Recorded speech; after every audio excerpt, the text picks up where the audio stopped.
Assalamualaikum warahmatullahi wabarakatuh. Saya Muhammad Firdaus Berizwan, nombor metrik 17157563. Okey, baiklah. Sepanjang kursus ini, banyak informasi dan input yang telah saya peroleh berkenaan industri halal. Kursus ini mendedahkan kepada saya mengenai realiti industri halal sama ada di peringkat nasional dan global. Antaranya, saya dapat mengenali logo Halal Malaysia dengan lebih tepat. Ia mempunyai 7 spesifikasi khusus yang telah dinyatakan oleh JAKIM. Antaranya ialah bintang berbucu 8 di bahagian tengah bulatan, perkataan Malaysia melengkung, luar berbentuk bulat, bintang berbucu 5 di kiri dan kanan, perkataan halal dalam tulisan Jawi di tengah logo, perkataan halal dalam tulisan Rumi di bawah tulisan Jawi, dan tulisan Malizia iaitu Malaysia dalam bahasa Arab. Begitu juga saya dapat mengetahui tentang Malaysian Standard MS yang diguna pakai di negara kita. Standard adalah persetujuan yang telah didokumenkan untuk mengeluarkan produk dan pemberian perkhidmatan yang mematuhi kriteria yang ditetapkan. Kriteria ini akan memastikan pengguna mendapat produk dan menerima perkhidmatan yang selamat dan memberi perlindungan kepada pengguna. Jadi antara standard yang sering kali digunakan ialah MS 1500-2009 iaitu berkaitan makanan halal, MS 2400-2010 berkenaan pengurusan rantaian bekalan halal dari sudut pengangkutan, pergudangan dan peruncitan, MS 2200-2008 dan 2013 iaitu berkenaan tentang barangan pengguna Islam seperti kosmetik dan dandanan diri dan penggunaan tulang, kulit dan bulu haiwan, serta MS 24-2012 mengenai farmasutikal halal. Seterusnya, saya turut memperoleh maklumat mengenai pensijilan halal di Malaysia. Pensijilan halal ialah dokumen yang dikeluarkan oleh pihak yang berautoriti atau badan Islam yang mengesahkan sesuatu produk itu mengikut garis panduan halal haram dalam Islam. Badan utama yang diiktiraf oleh kerajaan untuk mengeluarkan pensijilan halal di Malaysia adalah JAKIM dan Jabatan Agama Islam Negeri JAIN. Saya juga baru tahu bahawa permohonan pensijilan halal adalah bersifat sukarela dan bukannya sesuatu yang mandatori kepada pihak industri. Di samping itu, saya dapat mengetahui keperluan pensijilan halal dalam pelbagai industri seperti produk makanan dan minuman, premis makanan, barang gunaan, kosmetik dan dandanan diri, farmasutikal dan rumah sembelihan. Manual prosedur pensijilan halal Malaysia telah menggariskan segala detail dan syarat yang perlu dipatuhi oleh pemohon sekiranya mereka ingin mendapatkan sijil halal. Sebagai contoh, pemohon perlu mengikuti kesemua keperluan umum pensijilan halal yang merangkumi bahan mentah, produk dan perkhidmatan, pemprosesan, penyimpanan, peralatan dan perkakasan, pembungkusan dan pelabelan, pengangkutan dan pengedaran, premis, pekerja, sanitasi, latihan, dokumentasi dan lain lagi. Tambahan lagi, saya dapat mengetahui atau memahami pengurusan dan prosedur pensijilan halal di Malaysia.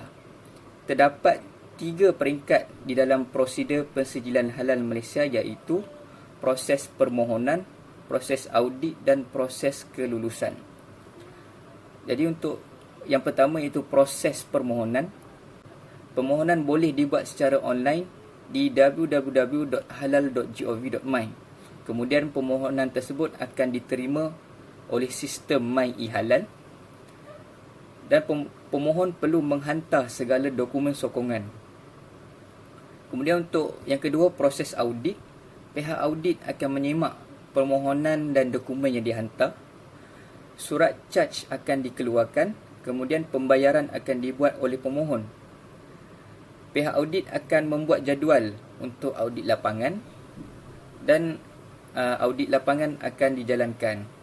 Termasuklah persempelan dibuat bersama analisis makmal. Dan kemudian laporan audit akan dihasilkan. Untuk proses yang ketiga iaitu proses kelulusan, panel pengesahan akan melakukan mesyuarat untuk menentukan sama ada lulus atau tidak.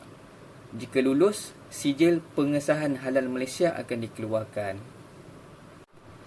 Antara pengalaman yang boleh saya kaitkan dengan kursus ini dan bagaimana ia boleh memberi impak kepada kehidupan saya adalah berkaitan dengan logo halal Malaysia. Sewaktu saya pergi ke pasar raya, saya ingin membeli mi segera.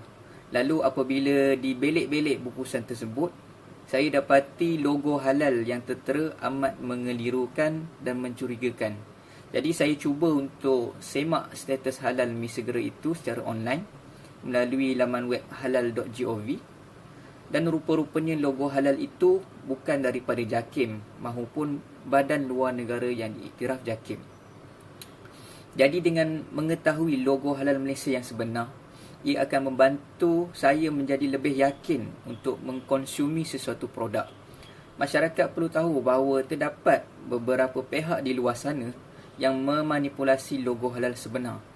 Mereka hanya mengambil jalan singkat untuk menjual produk mereka di pasaran. Hanya cuma tanpa logo halal tiruan dan tidak perlu melalui prosedur pensijilan halal. Hal ini amatlah mengundang bahaya kepada pengguna kerana dikuatiri produk itu mempunyai unsur haram dan telah terdedah kepada pencemaran. Begitu juga sekiranya sesebuah premis menayangkan sijil halal, saya sebagai pengguna berasa lebih yakin untuk makan di situ. Kerana saya tahu pensijilan halal adalah selari dengan hukum syarak dan ianya memberi validasi bahawa makanan yang disediakan di situ memberi kesan kesihatan yang baik, selamat dan berkualiti. Bagi penambahbaikan kepada subjek ini, saya mengutamakan kepada adanya aktiviti yang melibatkan komunikasi dua hala antara pensyarah dan pelajar. Saya berharap pada semester hadapan keseluruhan kelas akan dilaksanakan secara fizikal. Penyampaian dan penerimaan ilmu akan lebih baik dan jelas, di mana pelajar boleh terus bertanya sekiranya ada perkara yang tidak difahami, dan pensyarah akan sentiasa mendapat respons segera daripada pelajar. Sekiranya pelaksanaan secara hybrid masih diteruskan, pensyarah perlu mengelak daripada memberi rakaman video. Hal ini kerana adanya kemungkinan pelajar tidak melihat video tersebut, walhal ianya adalah satu tuntutan. Pensyarah juga boleh menjemput pihak JAKIM untuk memberi sesi taklimat kepada pelajar. Pihak JAKIM akan mendedahkan pelajar kepada dunia sebenar industri halal, seperti apakah aduan-aduan yang disuarakan oleh pemain industri kepada JAKIM, berapakah kadar bayaran untuk pensijilan halal, bagaimanakah kaedah audit lapangan dijalankan dan sebagainya. Para pelajar boleh terus bertanya secara direct kepada JAKIM sekiranya mereka ada soalan. Baiklah, itu saja daripada saya. Sekian, terima kasih.